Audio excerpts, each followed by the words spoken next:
Bab 14. Terpaksa jadi istri pengganti. Andra keluar dari ruangan meeting bersama dengan Hansen. Dia mencoba menelpon Luna, namun ponsel Luna sedang sibuk terus hingga dia terus mencoba beberapa kali. Andra jadi teringat dengan ucapan Luna semalam. Tapi yang menelponku adalah seorang pria. Tiba-tiba Andra menjadi resah memikirkan kata-kata Luna itu. Benarkah semalam yang menelpon Luna adalah seorang pria? Mungkinkah itu pria yang bernama Radit? Pria yang disebut Luna dalam tidurnya 4 bulan lalu. Hansen, aku ada tugas untuk kamu. Ucap Andra seraya menyimpan kembali ponselnya di balik jasnya. Tugas apa itu, Tuan? Tanya Hansen berdiri menghadap tuannya. Tolong kamu suruh orang untuk memindahkan barang-barang Elina dari dalam kamarku di lantai 2. Dan masukkan barang-barang milik Luna yang ada di dalam koper ke dalam lemari. Pastikan sebelum aku pulang semuanya sudah beres. Dan jangan lupa kamu awasi pekerjaan orang itu, pastikan dia bekerja dengan benar. Sejak 4 bulan ini Andra memang belum mengizinkan Luna untuk memakai lemari pakaian milik Elina. Pria itu masih sangat kehilangan Elina sehingga dia tidak rela jika barang-barang yang mengingatkannya pada mendiang istrinya itu sampai dia pindahkan ke tempat lain. Namun hari ini, entah ada apa dengan hari ini. Tiba-tiba saja Andra kepikiran Luna terus. Bahkan dia sampai tidak berkonsentrasi saat memimpin rapat tadi. Tidak mungkin kan hanya karena sebuah ciuman di pipi mampu membuatnya seperti tersihir oleh Luna. Hingga bayang-bayang wajah Luna terus menari-nari di pikirannya.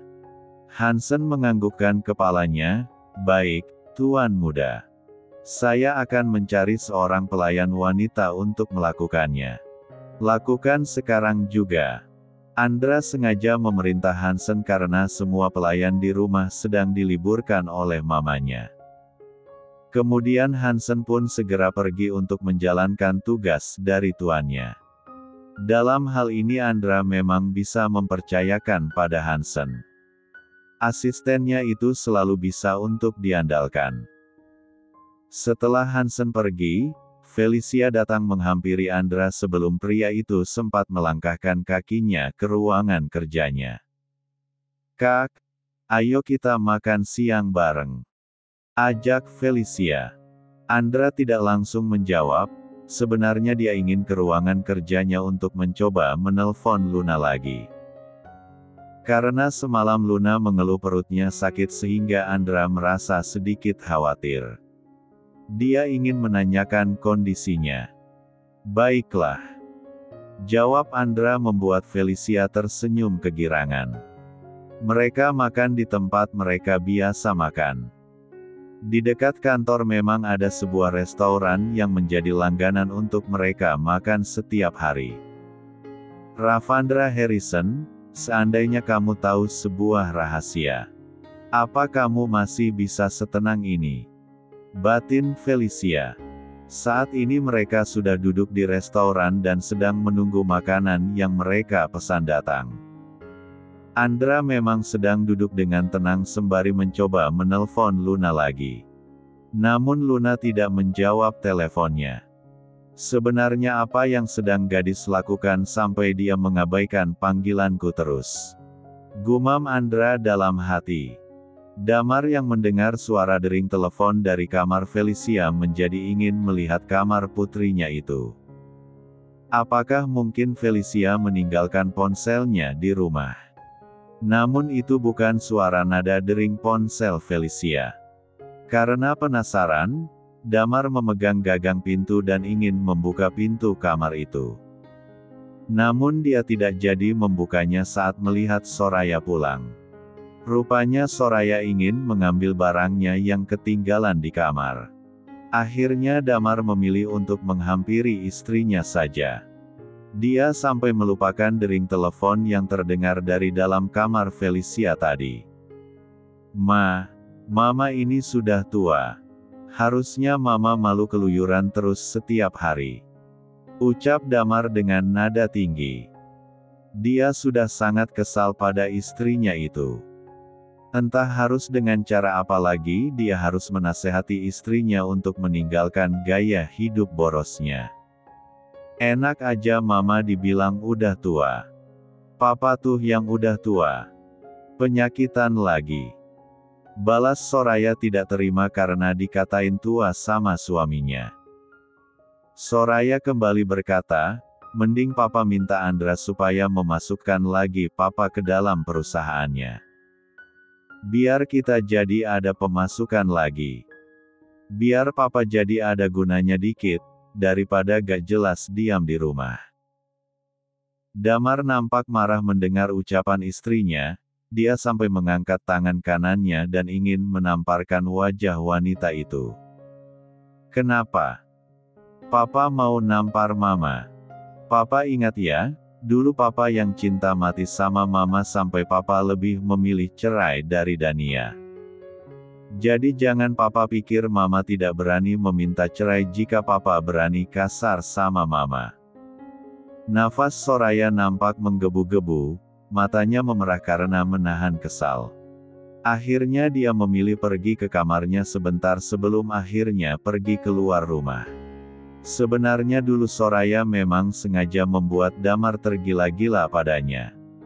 Apalagi dengan jabatan yang dimiliki oleh Damar di perusahaan keluarga Harrison, membuat Soraya rela menjadi seorang pelakor dalam rumah tangga Damar dan Dania. Ya Tuhan, aku sudah sangat bersalah pada Dania. Mungkin ini semua adalah karma untukku. Gumam Damar dengan mata yang nampak berkaca-kaca. Damar kembali teringat akan Dania, istri pertamanya. Seandainya saja dulu dia tidak terjebak ke dalam permainan Soraya, mungkin sekarang dia sudah bahagia hidup dengan Dania dan kedua putri mereka, Elina dan Luna. Sekarang semuanya hanya tinggal penyesalan. Rupanya sejak tadi Luna juga mendengarkan pertengkaran papa dan mama tirinya itu dari balik pintu kamar Felicia. Air mata Luna menetes, dia merasa kasihan pada papanya. Tidak seharusnya papanya diperlakukan seperti ini oleh mama tirinya itu. Luna mendapatkan sebuah pesan masuk di ponselnya. Beruntung tadi Luna sudah men-silence nada dering ponselnya saat papanya tidak jadi membuka pintu kamar itu. Karena sejak tadi nomor dengan nama kontak, pria tampan terus berusaha menghubunginya. Kemudian Luna membuka pesan itu. Hei, Nona. Aku ingin bertemu denganmu dan mengajakmu untuk makan siang. Anggap saja ini sebagai permintaan maaf kamu padaku. Sekarang juga aku menunggumu di taman yang kemarin. Jika kamu tidak datang maka aku akan terus meneror kamu sampai suami kamu menceraikan kamu. Luna merasa sangat kesal sekali setelah membaca pesan dari pria itu. Sampai dia hampir saja membanting ponselnya sendiri saking kesalnya. Dasar cowok rese. Berani sekali dia mengancamku. Awas saja, aku kerjain balik kamu nanti. Luna berkata pada dirinya sendiri dengan kesal.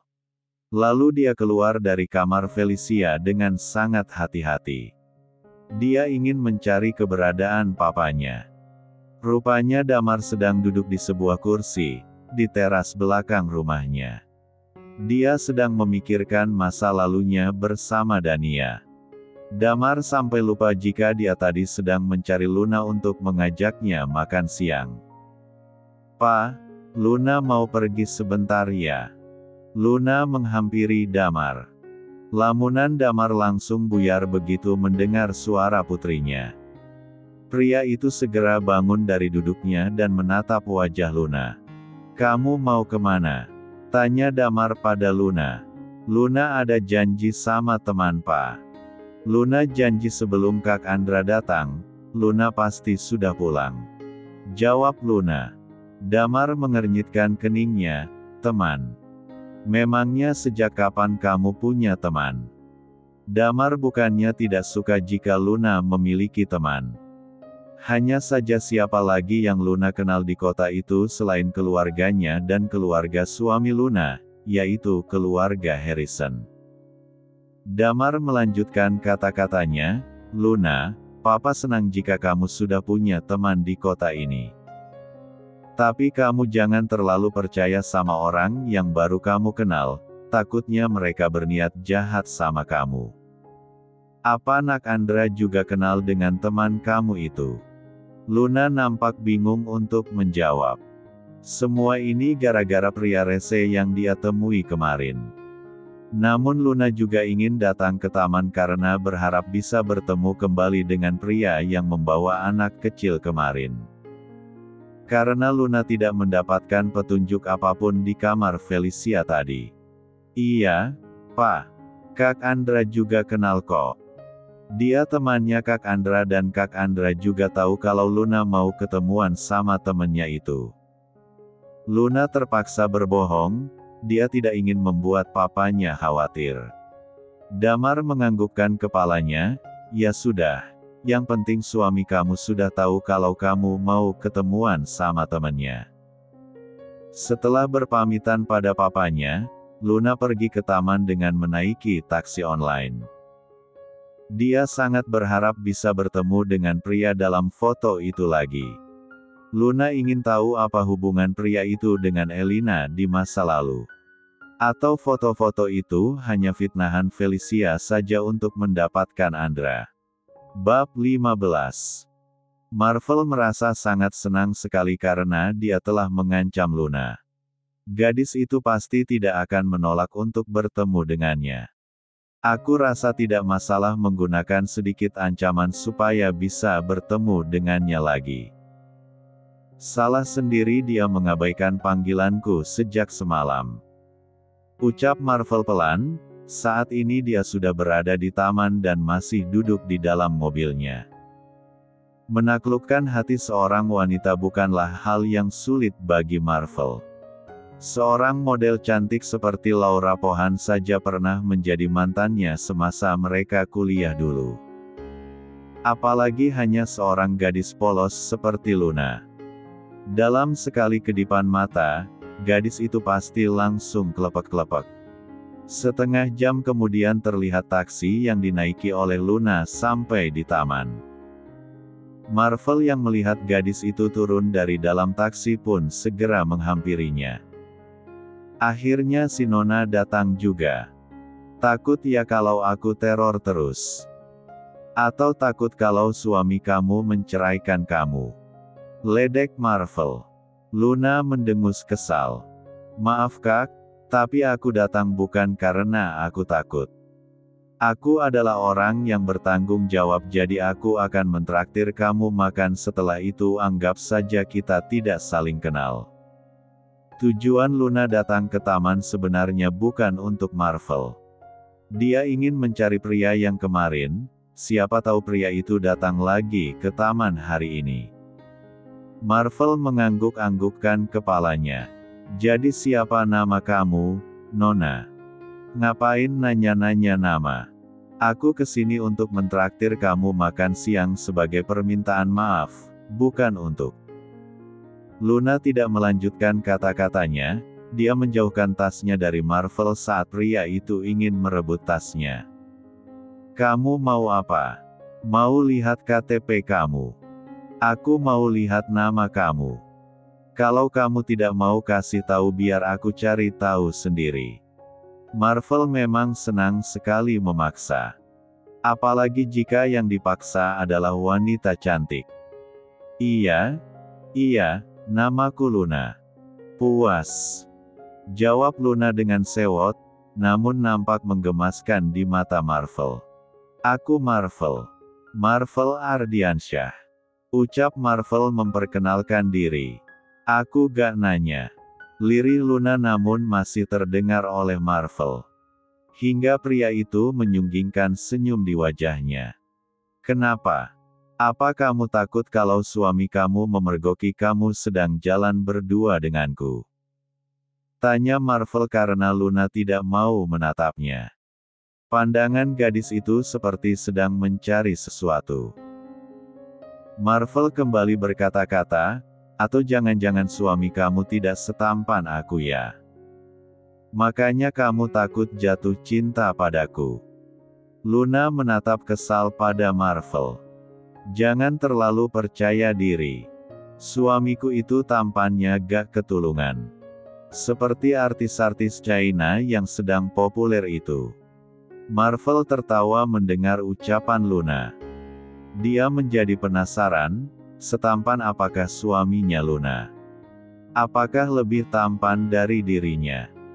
Ayo cepat naik ke mobil, aku sudah sangat lapar, Nona. Kamu sudah membuat aku menunggu lama. Ujar Marvel membukakan pintu mobil untuk Luna. Sebelum naik ke dalam mobil, Luna melihat ke sekelilingnya. Dia berharap bisa melihat pria itu lagi. Namun sepertinya pria yang dia cari tidak ada di sana. Marvel ingin mengajak Luna makan di restoran. Namun Luna menolak, dan meminta Marvel berhenti di salah satu warung makan di pinggir jalan. Kamu yakin kita mau makan di sini? Tanya Marvel pada Luna. Beberapa orang yang sedang makan siang di sana adalah para pegawai proyek. Luna menganggukkan kepalanya dengan yakin.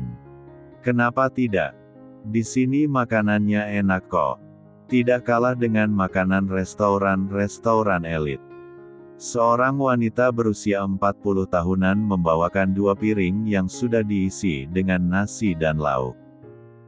Marvel nampak geli menatap makanan dalam piring itu. Seumur hidupnya belum pernah dia makan di tempat seperti itu. Apa kamu yakin makanan ini higienis?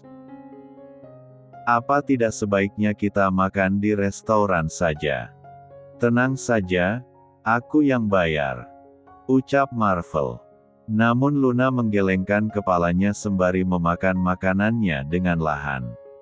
Marvel terus melayangkan protes pada Luna, namun Luna tidak menanggapi Marvel. Gadis itu makan dengan begitu lahap. Hingga akhirnya mau tidak mau Marvel pun ikut menyantap makanan itu dengan ragu-ragu. Semoga aku tidak sakit perut setelah memakan makanan ini, batin Marvel sambil menyendokkan nasi ke dalam mulutnya dengan terpaksa. Luna tersenyum melihat Marvel akhirnya mau memakan makanan itu. Pria itu tidak tahu saja jika Luna sudah memasukkan sesuatu ke dalam makanan Marvel saat dia memesannya tadi. Di warung makan seperti ini tidak mungkin ada CCTV, hingga tidak akan ada yang mengetahui kejahatan Luna pada Marvel. Setelah ini kamu pasti membutuhkan toilet. Salah sendiri berani mengancamku. Batin Luna sambil tertawa jahat. Selesai makan, Marvel ingin mengantarkan Luna pulang ke rumah gadis itu. Namun Luna menolak karena melihat wajah Marvel nampak pucat. Tidak perlu repot-repot.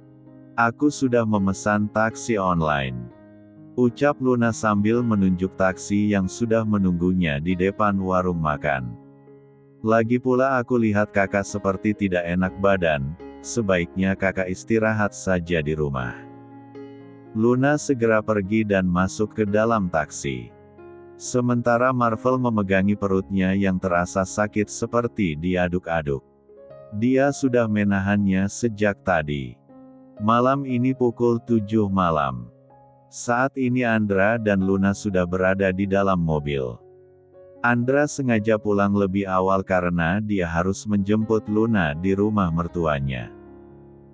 Dia bahkan menolak saat papa mertuanya itu mengajak untuk makan malam bersama lebih dulu.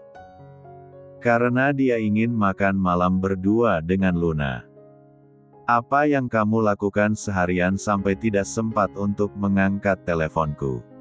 Tanya Andra menoleh ke arah Luna sebentar, lalu kembali menatap lurus ke depan karena saat ini dia sedang fokus menyetir mobilnya. Apa? Telepon. Luna segera membuka tasnya yang berada di pangkuannya. Dia mengambil ponselnya dan mengeceknya. Betapa terkejutnya Luna saat melihat ada panggilan tak terjawab dari Andra sebanyak 77 kali. Ini merupakan sebuah rekor baru untuk Luna. Maaf kak, tadi ponselnya aku silence jadi aku tidak mendengar kakak telepon. Memangnya kenapa kakak menelponku sebanyak itu? Tanya Luna. Aku hanya ingin memastikan kalau kamu sudah tidak sakit lagi. Aku tidak mau disalahkan jika kamu sampai kenapa-napa. Sebenarnya Andra ingin menanyakan tentang pria yang bernama Radit. Namun dia tidak ingin kecewa setelah mendengar jawaban dari Luna nantinya jika pria itu adalah pria spesial untuk Luna.